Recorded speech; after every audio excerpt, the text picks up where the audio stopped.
아버지로서, 어머니로서 가장 행복한 것은 자녀들이 내가 아빠 본받기 원합니다, 엄마 본받기 원합니다, 이럴 때가 가장 행복합니다.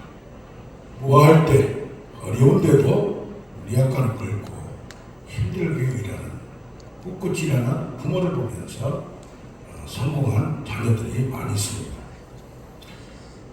존경한 인물이 누구냐 적으할 때가 있습니다. 그래서 저는 고등학교를 졸업하면서 써낼 때 슈바이처 박사님, 의사 선생님, 아프리카에서 선교를 하시는 분, 또 피아노까지 하시고 그걸로만 안 했어요. 나중에 신학을 하면서 슈바이처 선생님이 유명한 신학자인 것을 그때야 알았어요. 이렇게 세계적으로 유명한 분이 어떻게 그 신학을 접어두고 아프리카로 그 미개한 나라로 가서 봉사하게 됐나, 참 의문이 많았습니다. 오늘 보면 나를 본받으라, 어느 누가 나를 본받으라고 당당하고 떳떳하게 말할 수 있겠습니까? 뻔뻔하게 말할 수 있어도 당당하고 떳떳하게 말한다는 것이 쉽지가 않습니다. 예수를 믿으라. 그런데 좀 지나면 예수를 따르라. 고린도전서에 보면 11장 1절에 보면 내가 그리스도를 본받는 것 같이 너희는 나를 본받으라. 신약성경의 사도 바울이 나를 본받으라는 얘기가 여러 번 나와요. 어떻게 이렇게 할 수가 있는가? 오늘 여기서도 나를 본받는데 어떻게 본받느냐? 바로 뒤 18절을 보면 저들은 십자가의 원수로 행동한다. 그런데 이 사도 바울은 내가 부르심의 상, 표대를 향하여 잡힌 바 된 그것을 찾으려고 잡으려고 끝까지 달려 ING 진행형이라는 것을 알 수가 있습니다. 저들은 3장 2절에 보면 개들을 행악자들을 삼가라. 그래서 십자가의 원수로 행하는 저들이 아니고 십자가를 짊어지고 나아가는 자가 되라는 얘기입니다. 고린도전서 4장 16절에는 나를 본받는 자 되라 사도 바울이 얘기해요. 그러면서 그리스도 안에서 일만 스승했으나 나는 복음으로 너희를 낳았다, 그렇게 얘기를 합니다. 그러니까 사도 바울은 복음으로 산도의 고통을 짊어지면서 그들을 어린아기로 태어나게 만들고 젖먹이를, 유치원 아들을, 자녀를 키우는 그 마음으로 신앙생활의 모든 부분을 양육했다는 거예요. 말씀만 전하면 끝나는 것이 아니라 그들의 생활까지 다 변하도록 만들었다는 얘기입니다. 그게 쉽지가 않습니다. 예수님께서도 제자 되려고 하는 사람들 찾았습니다. 선생님이요? 그럴 때 와 보라! 와서 보라. 어떤 분은 그래요. 방송도 나오고 유명하신 분인데 이 신비로움을 갖춰야 된다. 그래서 너무 사생활을 까불리고 알리면 안 된다. 그래서 이분은 가발을 쓰시는데 화장도 하시고 잠 잘 때에도 가발 쓴 채로 화장한 채로 주무십니다. 어떻게 보면 강사로 갔을 때 호텔에 있는데 이렇게 움직이다 보니까 화장품이 묻는 거예요. 그러니까 여자가 왔다 갔다 누가 그걸 모아버려요. 그런데 어떻게 습니까? 철두철미하게 자기를 관리하는 건 굉장히 좋게 봐야 됩니다. 그런데 이 예수님은 동고동락하면서 자기의 모든 것을 보고 부족하면 부족한 대로 하나님의 아들이 인간의 허점과 연약함을 그대로 드러내면서 와서 보고 생활하면서 전체를 보라는 얘기입니다. 인간 속의 연약함 속에 감춰있는 하나님의 실상, 하나님의 아들의 본성, 그 실체를 발견하라는 얘기입니다. 그래서 사람의 눈과 사람의 육체로 보지 아니하고 라는 말이 나옵니다. 그래서 우리는 믿음의 눈으로 사람들을 판단하고 나아가야 될 줄로 믿습니다. 베드로도 2장 2절에 예수님의 고난을 21절에 고난을 보고 그 본을 보고 본보기를 보고 그 자취를 따라오게 하려 합니다. 베드로도 예수님을 본받으려고 했고 그것을 말하는 겁니다. 바울뿐이 아니라 베드로도 그런 말을 했어요. 예수님은 요한복음 13장에 쭉 나오면서 마지막 밤을 성만찬을 하면서 떡을 떼고 포도주를 나눠주면서 내 몸과 내 살이다.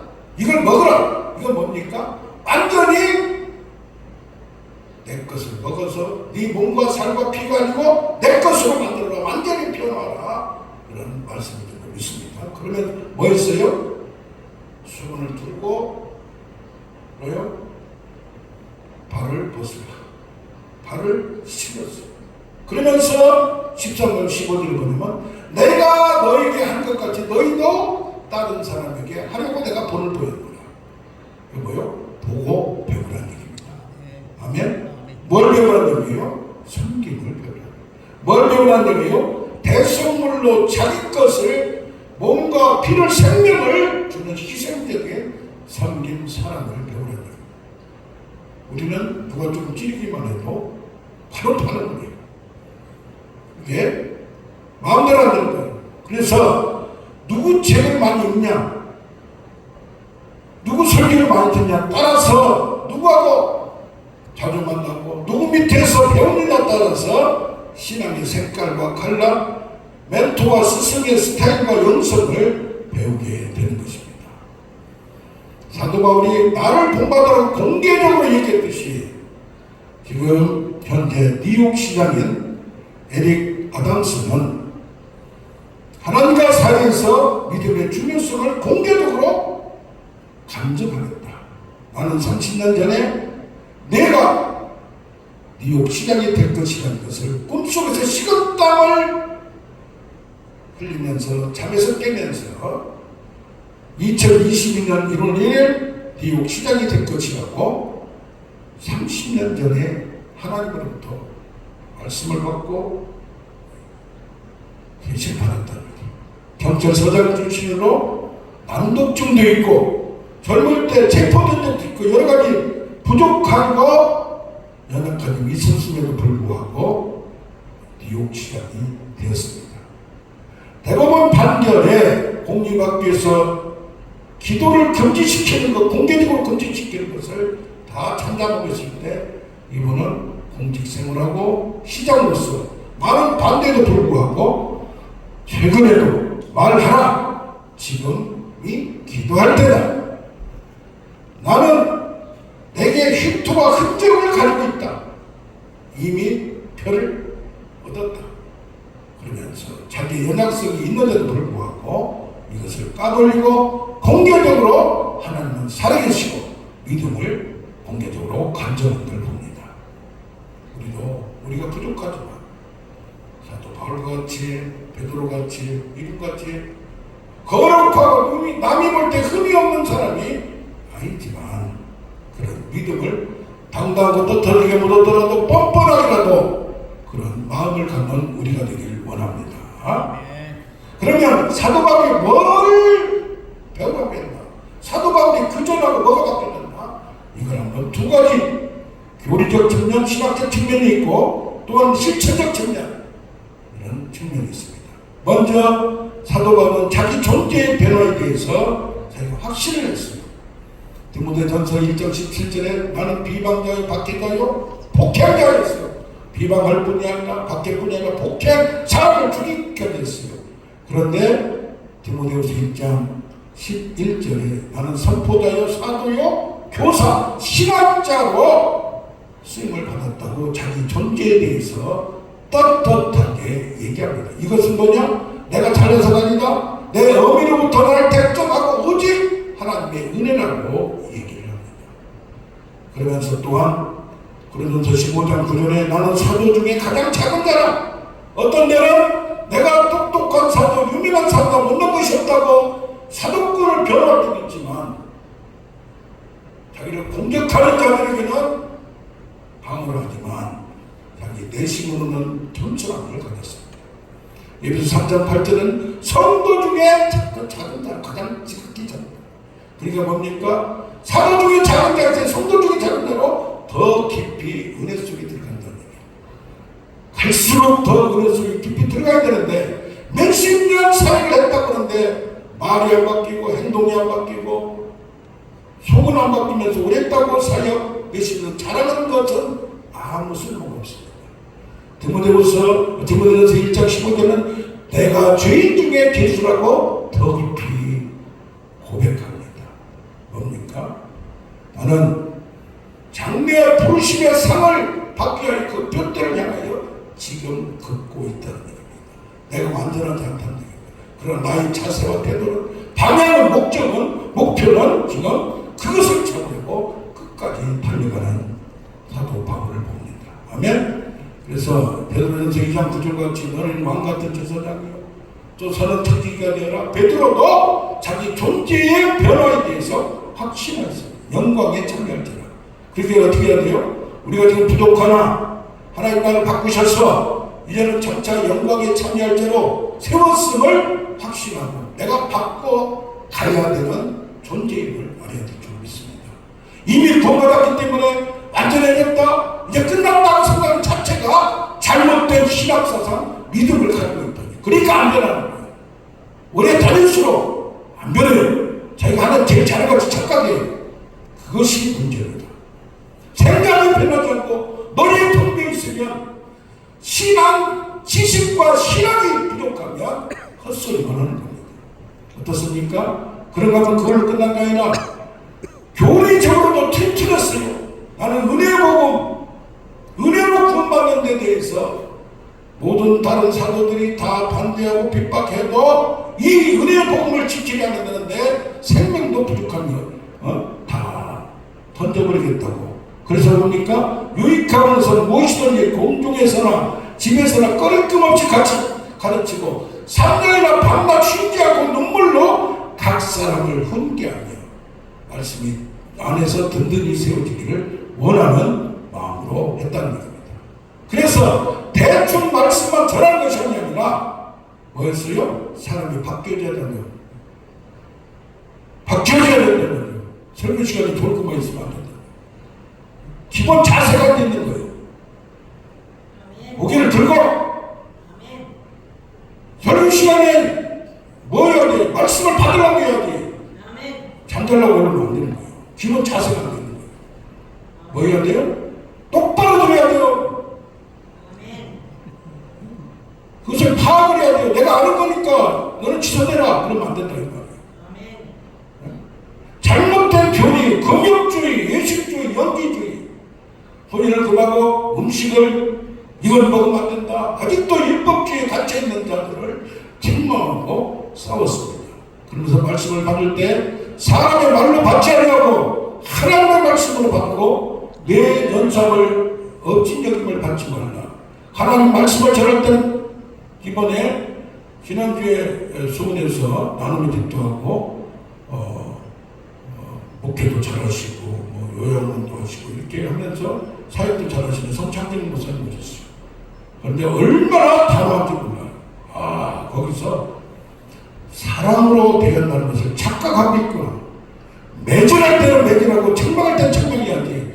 이래도 홍 저래도 홍 봐주니까 아무 때나 헛소리하고 입이 열렸다고 아무 소리 나면 안 된다는 거예요.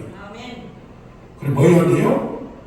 철두철미하게 잘못됐을 때는 지적하고 했던 사도발이 얼마나 깐깐한 자가요? 베드로한테마저도 대들고 뭐라고 했어요. 어떻게 수제자한테 그럴 수가 있어요. 끝발이 안 되는 거예요 그 당시에. 그런데도 잘못됐을 때는 그런 것을 그러면서 개인적으로는 머리 숙여 겸손함을 봅니다. 아멘. 그래서 첫째로 교리적이고 신학적인 부분에서 철두철미한 생각을 가져야 된다는 거예요. 잘 알지도 못하면서 아는 척하고 자기한테 편협 껍데기에 빠져있는 신앙생활이 얼마나 많습니까? 신앙의 색깔이 컬러가 한쪽으로 빠져가지고 바뀌진 않아요. 그걸 고쳐야 될 줄 믿습니다. 아멘? 그런가 하면 실천적인 부분에서 여기는 자비란 소리가 있어요. 주는 것이 받는 것부터 복이 있다. 복을 이하여 복음 때문에 내가 꺼리낄 수가 있기 때문에, 돈 때문에, 재정 때문에, 사창활 때문에 꺼리낄 수가 있기 때문에 아시아에서 첫날부터 지금까지 항상 어떻게 행하는지를 너희가 보라. 은과 금과 의복을 얻으려고 내가 탐하지 않았고 이 손으로 충당하였다. 뭐였어요? 범사의 모범을 자기가 낮에 일하고 천막 짓는 거 하고 저녁에 복음을 전했어요. 가난한 후에도 기쁨으로 섬기면서 뭐였어요? 마게도냐 교인들이 가난한 중에도 마음에 심한 기쁨으로 넘치는 헌신을 한 거예요. 헌신도 예루살렘 교회를 위하여 모금운동 하고 그 가난한 빌립보 마게도냐 사람들이 거기에서 흉년이 들어서 어렵다는 걸 듣고 기쁨으로 믿음으로 하는 거예요. 말로만이 아니에요. 대적적인 것도 확실하게 하는 거예요. 갈라디아서 6장 17절에 들어가면 내 몸에 그리스도의 흔적을 가졌다. 스티그마, 상처를 가졌다는 말이에요. 그리스도 바로 복음을 뭘 했느냐 이 말이에요. 인생 동안 복음을 하기야 월급쟁이 했느냐 이 말이에요. 월급쟁이 했느냐 이 말이에요. 박해 외부 환경으로 돈 받는 박해 내가 자천하여 직분이 비방받지 않도록 환난과 궁핍과 매맞음과 가족을 다 버리고 일생 동안 복음을 위하여 헌신했다. 왜? 그 은혜가 너무 귀중하기 때문에. 아가보와 그 다음에 빌립의 딸들이 예언을 했어요. 은사를 받았어요. 은사 있다고 깍둑거렸어요. 예루살렘에 가면 결박당한다. 그런 차원이 달라요. 성령에 매여 사명에 매여 나는 죽음도 은사자들은 은사로 끝나요. 그걸 잘하다 끝나요. 그러나 사명을 가진 자들은 목숨까지도 버리는 더 중요한 걸 발견해야 될 줄 믿습니다. 공동체 교회를 세우기 위하여 사도행전 20장 28절 보면 에베소 장로들에게 앞으로 사람 일이가 약들을 해치러 올 것인데 너희는 지켜라. 할렐루야. 싸우라. 선한 싸움을 싸우라. 착하다고 존경해야 돼요. 악한 것들에만 싸워서 쫓아내버려야 돼요. 할렐루야. 교회가 공동체가 장난을 치는 데가 아니에요. 자기 게 아니에요. 한순간에 말는 거예요. 그래서 교회에서 헌신할 때는 겸손히 해야 될 줄 믿습니다. 교회에 있을 때 잘해야 돼요. 할렐루야. 그래서 교리적 부분만이 아니라 실천적 부분에서도 아무 욕심이 없었어. 헌신했어. 그러면서 십자가에 원수가 아니라 십자가를 지고 자기 몸뿐만 아니라 나중에는 육체 가시까지 하나님이 주셔서 너무 능력이 확신이 많으니까 교만할 줄 모르니까 이단의 개수가 될지 모르니까 몸을 쳐버립니다. 그러니까 우리가 힘든 과정 속에서 깨달아야 될 줄 믿습니다. 아멘. 고린도서 15장 31절에 나는 날마다 죽노라. 그리스도의 남은 고난을 내 육체에 채우노라. 선한 싸움을 싸운다. 아멘. 그러면서도 복음에 합당한 생활을 하고 복음에 협력하고 올인하고 헌신하고 그런가 하면 대적될 때는 한거했어요. 디모데후서 4장 14절에 대만은 세상을 사랑하여 갖고 세금업자 구리세금업자 알렉산더는 나에게 해까지 끼쳤다. 그러니 저를 주의하고 심히 대적하라. 뭐였어요? 교회를 해방하는 자들이 있다는 얘기예요. 교인 중에 그걸 가만둔 이름을 넣어서 지정해서 아예 그냥 교회를 범접을 못하도록 만들어버린 거예요. 얼마나 깜깜해요. 그래 뭡니까? 수고하는 자들에게는 또 다 이름을 적어서 그를 문화나 이름까지 다 적었어요. 헌신자들과 대적자들 구분해서 아주 그냥 강하게 한 걸 봅니다. 그걸 생각하면서 그동안에 사랑으로 품어주고 넘어간 거니까 우습게 알아요.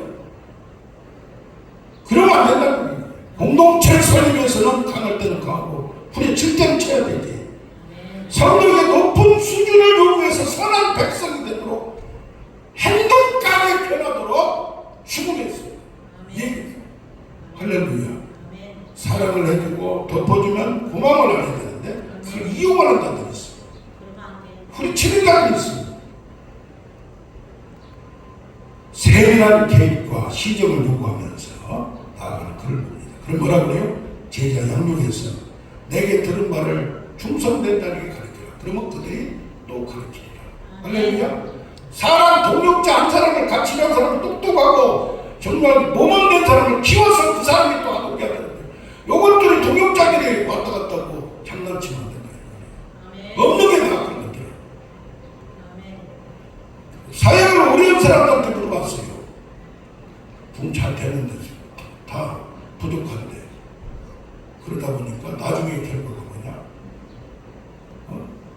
느낌도 있었고 누가 지적한 느낌도 있었고 그런데 그것 때문에 조직이 잘 돼가지고 보냈어. 그게 잘못된 거예요. 옳게 가야 되는 거예요. 그게 성공한 거예요. 오카르 목사님도 한 사람 체감을 절도시 만들었어요. 그러니까 그 사람들이 바뀌죠. 내가 딴 사람 그 사람을 보고 근데 이게 안 바뀌는 게 옆에 있으면 전체가 불이 흐르는 거예요. 이것을 어제 밤늦게 선지자분이 가끔 그런 분이 83살 되시는 4살 되시는 목사님이 한번 꼭 하얗게 있고 얼굴도 좀 얼마나 그분이 환상을 보고 저한테 재작년 8월달에 전화하시고 그 다음에 또 한번 하시고 어제도 저 밤늦게 전화하신 분이 기도를 많이 하시고 사역도 많이 70이 넘어갑니다. 여러 가지 탄호하게 해야 되고 옳게 가야 되고 바르게 가야 깨끗합니다. 그게 결국 성공합니다. 그게 성공입니다. 그러면서 지혜를 들었습니다. 나를 따르라는 책을 쓴 분이죠. 디트리히 보네퍼 1906년에 태어나서 1945년에 교수형으로 히틀러 시절에 죽었습니다. 이분은 21세 신학박사를 받고 33년에 독일계 전체가 히틀러总统 하이 히틀러 분석을 맹세할 때 이건 교회가 쓰는구나. 교회가 악하고 악에게 굴복하는구나. 그래가지고 고백교회라고 공개적으로 하나님을 철저히 따르는 자 그들을 만들어서 조그마한 지역 시골에 모르게 지역교회에서 신학생 20명을 키운 거예요. 한 사람 한 사람을 20명이 나중에는 발각돼서 체포되고 형을 받고 어려움이 있었지만 뭡니까? 교회는 바르면 선언이라는 칼바르트 신학자를 이슈해서 할 때 독일에 있으면서 여기에 참여했어요. 젊은 목회자가 젊은 목사 젊은 신학자가 교회는 국가기관의 하부기관이 아니다. 예수 그리스도께 출석해야 된다. 그러면서 공동체 생활에서 성도의 공동생활 이 책도 썼는데 같이 하면서 기도하고 성경 공부하고 또 뭐예요? 죄를 고백해. 죄를 고백해. 할렐루야. 같이만 이러면서 바뀌어지고 그들이 몇 명 안 됐지만 나를 따르는 거예요. 하나님의 부르심에 내가 믿고 내 마음대로 사는 게 아니라 철두철미 복종하는 거예요. 아멘. 그러면서 나중에는 산상수훈을 통하여 그것을 직접 체험하면서 그렇게 살려고 노력을 했어요. 그런가 하면 미국에 가서 이제는 초청받아서 신학교 가서 어디 가서 막 이렇게 독일 교회를 알리고 문제점을 알리고 하면서니까 거기 지금 가면 잡혀서 죽는데 여기서 같이 있자. 미국에서 당신 여기서 전 세계를 향하여 외쳐 기도하다가 나는 돌아가리라. 가서 잡혀서 발각돼서 이 사람이 좀 극단적인 건 있어요. 히틀러를 암살 단을 만들었어요. 너무 세월했어요. 그러나 성경에서 볼 때는 뭡니까? 자기 형제의 이슬로 39세 죽었지만 여러분이 저런 사람이 있다는 것 자체가 경종을 울리는 우리가 될 줄로 믿습니다. 아멘.